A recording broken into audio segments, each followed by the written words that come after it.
The Greens. Chers collègues, j'avoue que j'aurais aimé que ce Parlement soit à la hauteur de la fierté des Tunisiens qui ont su abattre le dictateur Ben Ali. Chers collègues, le dictateur est tombé, mais la dictature, la structure de la dictature existe toujours en Tunisie. Et aujourd'hui, il faut faire très attention. Des gouvernements européens, la majorité de ce Parlement ont pendant des années soutenu la structure de la dictature et le dictateur tunisien. Encore la semaine dernière, la majorité des groupes refusaient un débat sur la Tunisie et refusaient une condamnation de Ben Ali. Ce qu'a fait la ministre des Affaires étrangères française, la ministre des Affaires étrangères, n'est que le dernier exemple de la complicité de l'Occident. Et pourquoi ? Pour la peur, parce qu'on avait peur de l'islamisme. On a raison d'avoir peur de la dictature, de l'islamisme. Mais quand on a vu ces jeunes, quand on a vu ces Tunisiens qui n'avaient rien d'islamiste, qui se battaient pour la liberté, et M. Sidi Bouzid, qui s'est immolé, c'est le Yann Palach de la Tunisie, et quand Yann Palach s'est immolé, tout ce Parlement était derrière lui. Nous ne sommes même pas capables d'être derrière Sidi Bouzid. Voilà la vérité de ce Parlement. Alors maintenant, il s'agit d'agir pour la Commission. Il s'agit simplement de dire une chose, de dire aux Tunisiens, une élection démocratique dans un pays qui vient de sortir de la dictature ne se fait pas en 2 mois.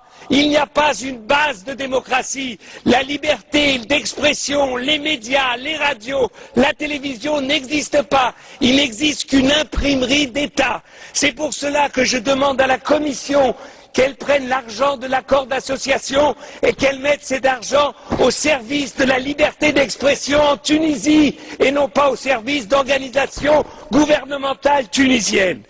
Deuxièmement, le gouvernement de transition n'est pas un gouvernement d'unité nationale. Pourquoi? Parce que la majorité de ceux qui sont battus ou qui sont en exil ne sont pas encore rentrés, ne sont pas reconnus. Donc il faudra du temps pour que des forces démocratiques, non pas des forces qui avaient été reconnues entre guillemets par Ben Ali, mais des forces réellement démocratiques puissent se développer. L'Union européenne doit démontrer que pour nous, ce qu'il se passe en Tunisie, c'est la clé de la compréhension et de l'espoir pour tous les pays arabes. Tous les pays arabes, tous les pays arabes, tous les pays arabes. Démocratie et islam veulent aller de pair. Et si nous sommes capables de soutenir la démocratie tunisienne en train de naître, eh ben nous verrons qu'en Égypte, en Jordanie, en Syrie et partout, le peuple et les peuples vont s'élever contre leurs dictateurs.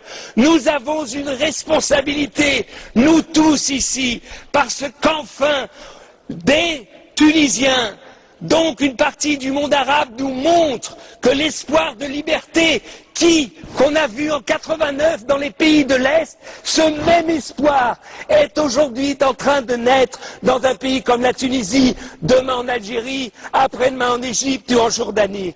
Donc, c'est pour ça que c'est inimaginable que ce Parlement, eh bien, reste assis, dit « Oh oui, peut-être, on ne sait pas.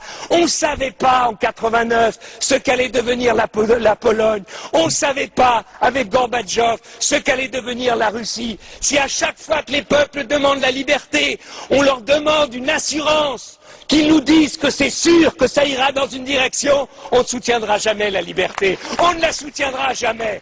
Et c'est pour cela que je demande à la Commission, bougez, donnez, montrez aux Tunisiens que maintenant la réelle politique, c'est la politique de soutien à la démocratie et non plus à la structure de la dictature.